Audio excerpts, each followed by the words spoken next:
y'all, welcome back to my channel. Thank you for clicking on this video. I had to jump on today to talk about this documentary on Netflix called Beauty and the Bester. Are y'all watching this documentary? If you are not watching this documentary, you need to go check it out. There are 3 episodes. I watched episode 1 and 2 last night. I got one more to watch. But before I watched the finale or the conclusion of this documentary, I had to come on here and talk about my thoughts. I really wanted to preserve the last episode for a standalone video because I know it's going to be shocking. So let's talk about episode 1 and 2. All right. So anyway, this documentary is about this. It's based in South Africa. There is this guy who's they call him the Facebook rapist. So apparently he was luring women in on Facebook, hopping in their messages, trying to link up with them for modeling opportunities, anything entertainment related opportunities. But what he was doing instead was robbing them and raping them. And there was one particular woman that he ended up unaliving for whatever reason. So he goes to prison. He gets a life sentence. He's been in there for like 10 years until he finally escapes. And he escapes with the help of this doctor, like this influencer woman in South Africa. I can't pronounce her name. I'm going to butcher it. But anyway, she's this very well-known influencer. She's an entrepreneur. And she ends up helping this man escape. This story is so wild. I was going to say I'm surprised I haven't heard about it, but I guess since it was South Africa based, we here in the States were not privy to the ins and outs of this story, but it is very salacious. So let's get into it. So this man, he's in prison. He's a sociopath. Everybody that has come in contact with him says that he's a danger to society. He admits himself that he's a danger to society. And somehow, some way, this well-known influencer, prominent doctor links up with this man. And so here's the thing. Apparently, he has a way with words. He knows how to con people. So much so, the guards in the prison were warned about him. They were warned not to talk to him because once, I guess, you have a conversation with him, he has his claws in you. And he basically gets people to do what he wants them to do. And I thought that was so interesting to hear a former guard say we were avoiding him because we didn't want him to get his claws into us, which I guess speaks to his ability to manipulate people. So you got this lady, and they're telling a story about how, the lengths she went to get him out of prison. This lady, I believe she helped plot his escape. I believe it, but a part of me also thinks that he was the mastermind, which again is why I wanted to save the final episode for last, because I believe it's going to turn just contradict all of my assumptions. I think it's going to be more wild than I even imagined. So again, that's why I wanted to separate my review of the first 2 episodes from the last, because I think it's going to be a wild ass episode. So back to the escape. So what he does is he fakes his death by burning a body in his cell. The lead up to this plan required her, the doctor, to find a body to use as the decoy. This lady actually went to morgues claiming to be the daughter of someone that was potentially deceased and collecting their body under the guise that she wanted to bury her father. She collected the first body. I don't know what did not work out with this body. She ended up dumping the body in a river. She collected a second body. I'm assuming this body was used in the actual escape. But for both bodies, she had a funeral and she actually buried them, because the police later located the burial sites of these bodies, dug them up, and they were just, one was stuffed with meal and the other one was stuffed with meat. I still don't understand why she went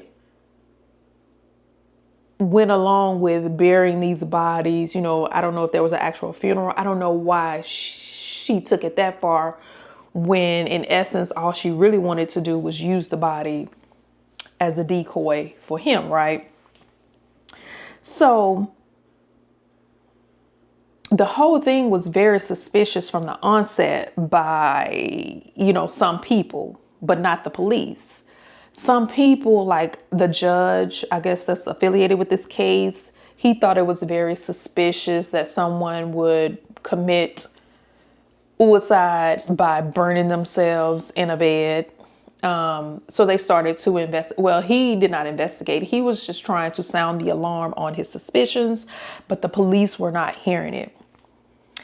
Eventually, they find out that this body suffered trauma to the head. So it wasn't a suicide. It was actually a murder. It's crazy that we got to censor ourselves on YouTube like this, but these are the days we're living in, right? So anyway, once they find out that this is a murder and not a suicide, they start to, begin to get curious, but they're still not under the assumption that this is not him, until a reporter determines that, okay, the height listed on this particular body is substantially shorter than the actual guy. So that's when all the alarms start going off for the actual police. And that's when they started to investigate this as an escape instead of a suicide or a murder, right? All right, long story short, let's get to the meat and potatoes of this.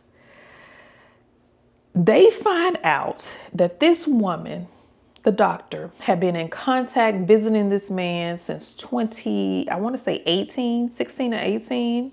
He did not escape until 2022, but she had been in contact with him for all that time, visiting him. She, while in prison, set up companies in his name to scam people. He was supposedly the CEO or chairman of these companies. He was actually having like meetings with employees via Zoom from prison. She also hosted a fundraiser party for another company, an entertainment company for him, where she invited all of her connections, which were political people with money, etc. And he was supposedly the owner of this business. He was there via video from prison, dressed up, and they were literally singing happy birthday to this man. These high profile political people with money, they were singing happy birthday to a convicted criminal who was serving life in prison, and they did not even know it.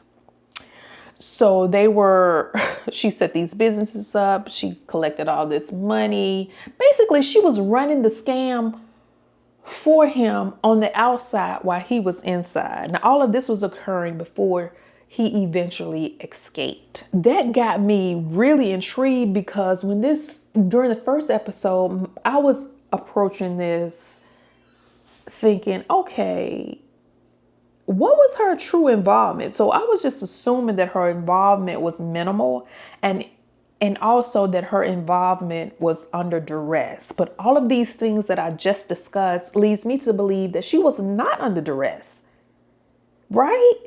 It leads me to believe that she was not under duress, which is why this story became even more intriguing, because she went to great lengths to assist this man in scamming and to get him out of prison. So it's quite obvious that she had help from, the prison officials, because they were able to get a body inside this prison. They were able to avoid the cameras. They were able to do all these things without being caught. So I'm assuming that she paid some people off, or maybe he sweet talked some of these guards, because again, like I said, they were warned that don't talk to him, because if you talk to him, he would get his claws into you, and I guess he can manipulate you.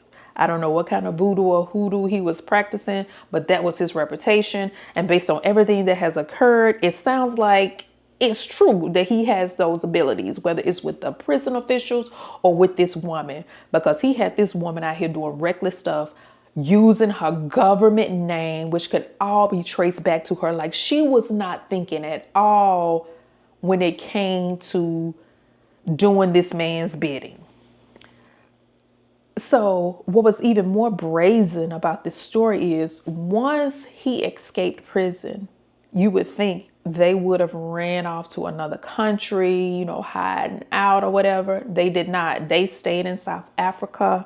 They were living the great life, the good life, on her dime or his scamming. They were living the great life, a good life.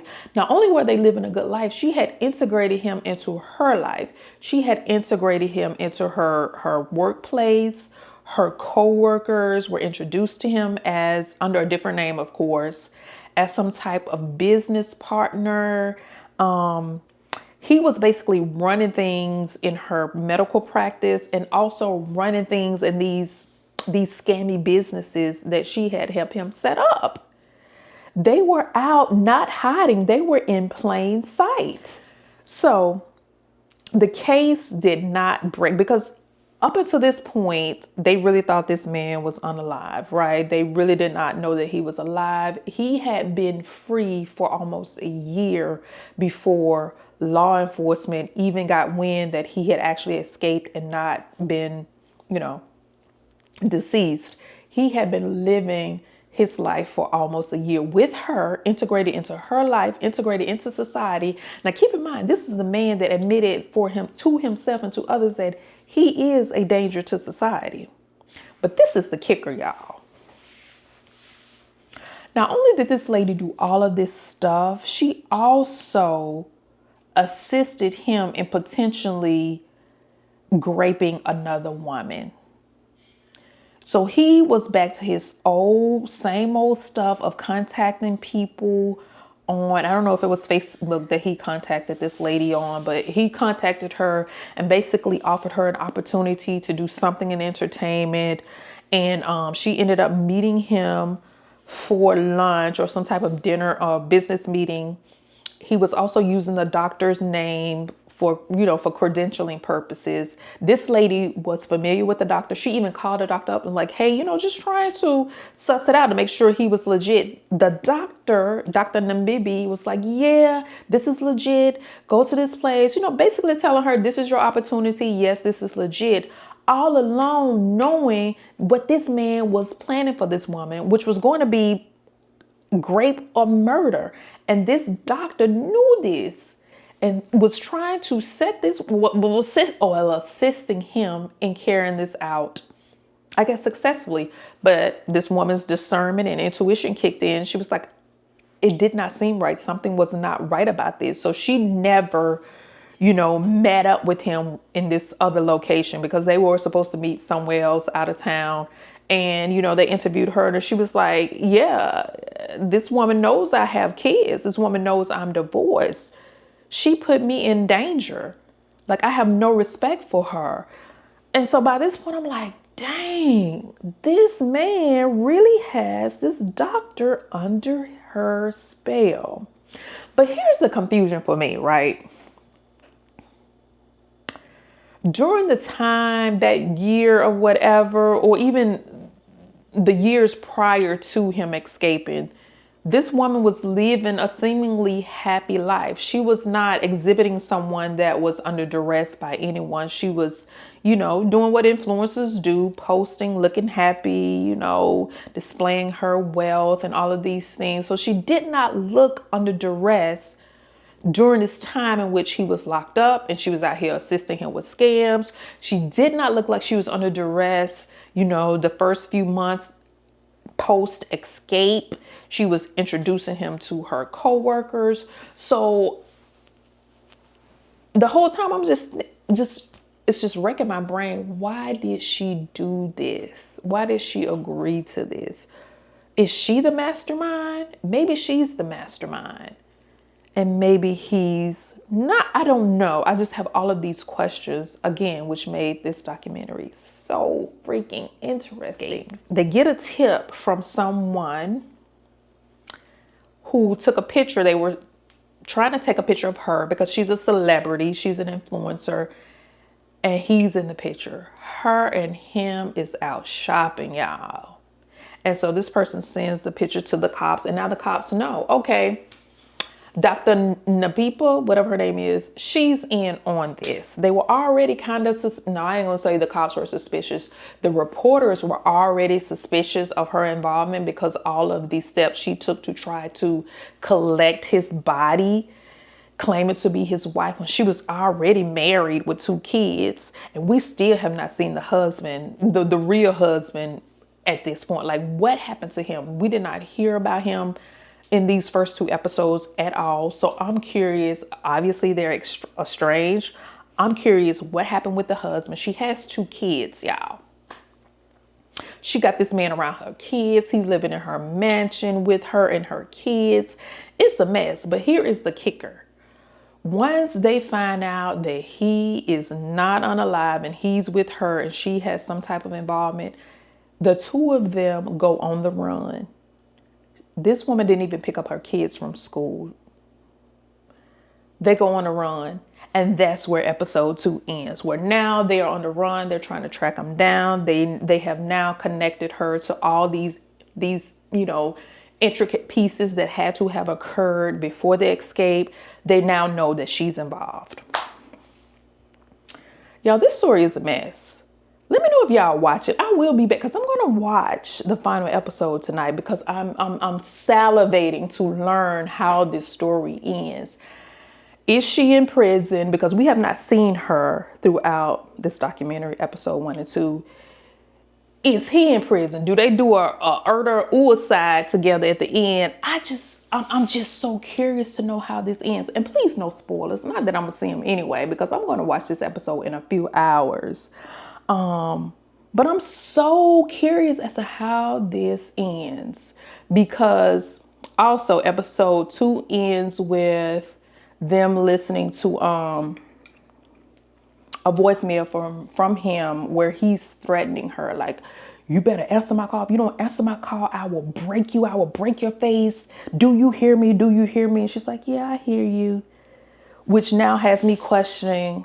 I'm still not 100% certain that she was under duress the whole time. I really believe she was just hypnotized by him. And I do believe at some point it turned violent where she was scared of him and feeling trapped with him. But in the beginning, I don't believe old girl was. I think old girl was about it. I don't know. I may be wrong, which is why I can't wait to watch this final episode. So yeah, y'all, if y'all not watching Beauty and the Bester, go check it out. It is crazy. Thank you for watching. I will see you tomorrow because I'm so sure the conclusion of this documentary is going to be mind-blowing. I'll see you on the next one. Bye.